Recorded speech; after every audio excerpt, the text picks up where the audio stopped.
وبما أني قادري أقول أدرك عبدك جيلاني أدرك عبدك جيلاني. یہ مولائیت کیا ہے اور ایسے لوگوں کو مسلمان کہنا کیسا ہے؟ بسم اللہ الرحمن الرحیم. محترم رقیب اجلاس سے آپ نے سوال سن لیا کہ مولائیت کیا چیز ہے اور ان کو مسلمان مانا جائے یا نہ مانا جائے، اور اسی کے ساتھ ساتھ انہوں نے یہ بھی بتایا کہ کوئی پیر کلکتے سے آیا اور کچھ لوگ اس سے مرید ہوئے، اور جو مرید ہوئے انہوں نے نماز جمعہ بھی چھوڑ دی.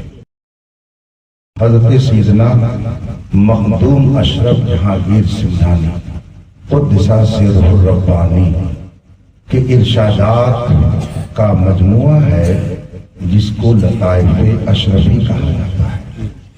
لطائف اشرفی میں وہ فرماتے ہیں کہ شیعوں کا ایک فرقہ ہے جسے فرقہ لاعنیہ کہا جاتا ہے، اور آگے فرماتے ہیں یہ فرقہ لاعنیہ وہ ہے جو حضرت علی رضی اللہ تعالی عنہ کے مقابل میں آنے والے صحابہ، مثلا حضرت طلحہ، حضرت زبیر، حضرت عائشہ، خاص کر حضرت امیر معاویہ رضی اللہ تعالی عنہ کی شان میں گستاخی کرتا ہے اور ان کی توہین کرتا ہے، ان پر تبرہ کرتا ہے.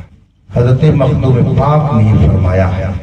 اس سے معلوم ہوا کہ جو حضرت معاویہ رضی اللہ تعالی عنہ پر تبرہ اور تنقید کرتا ہے اور حضرت علی رضی اللہ تعالی عنہ کے مقابل میں آنے والوں کی شان میں توہین اور گستاخی کرتا ہے، حضرت مخدوم پاک کے ارشاد کے مطابق وہ سنی نہیں ہے بلکہ شیعہ ہے. وہ شیعہ ہے.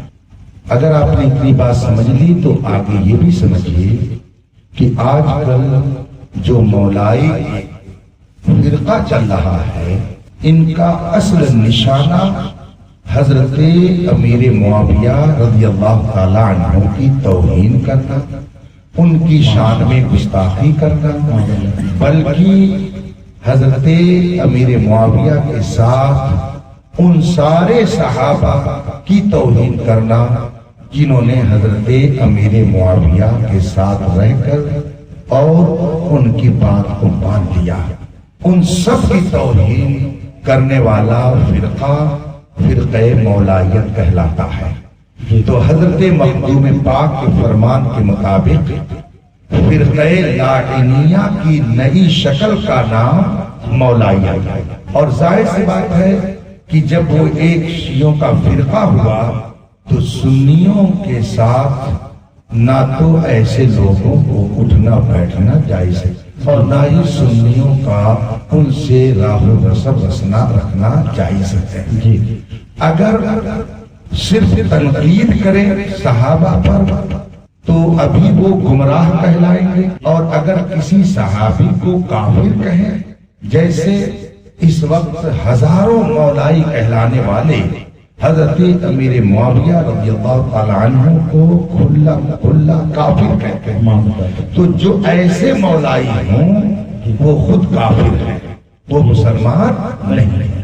تو جو اپنے آپ کو مولائی اس وقت کہلاتا ہے یا تو وہ گمراہ بد مذہب ہے اور یا تو کافر ہے، اسلام سے باہر ہے. اور جس نے کسی ایسے پیر سے بیعت ہو کر اپنے آپ کو ان کا مرید بنایا، ایسے شخص پر لازم ہے، فرض ہے کہ فوراً اس سے جدا ہو جائے اور کسی سنی صحیح العقیدہ پیر سے وہ مرید ہو جائے. اور اگر اس نے نماز جمعہ چھوڑی یہ سمجھ کر کہ جمعہ کی نماز فرض نہیں ہے، تو جو جمعہ کی نماز کی فرضیت کا انکار کرے وہ کافر ہے، وہ مسلمان نہیں ہے. اس لیے کہ قرآن کریم میں اللہ نے ارشاد فرمایا، بسم اللہ الرحمن الرحیم، اذا نودی للصلاة من یوم الجمعہ فسعوا الى ذکر اللہ، جب جمعہ کے دن نماز جمعہ کے لیے اذان کہہ دی جائے، فسعوا الى ذکر اللہ، تو نماز کے لیے چل پڑو، وذروا البیع، اور بزنس لین دین سب چھوڑ دو۔ اس آیت کریمہ سے نماز جمعہ کی فرضیت واضح ہے، تو جس نے جمعہ چھوڑ دیا اپنے پیر فقیر کے کہنے کی وجہ سے، اگر اس نے جمعہ کی فرضیت کا انکار کر دیا تو وہ مسلمان نہیں رہ گیا۔ واللہ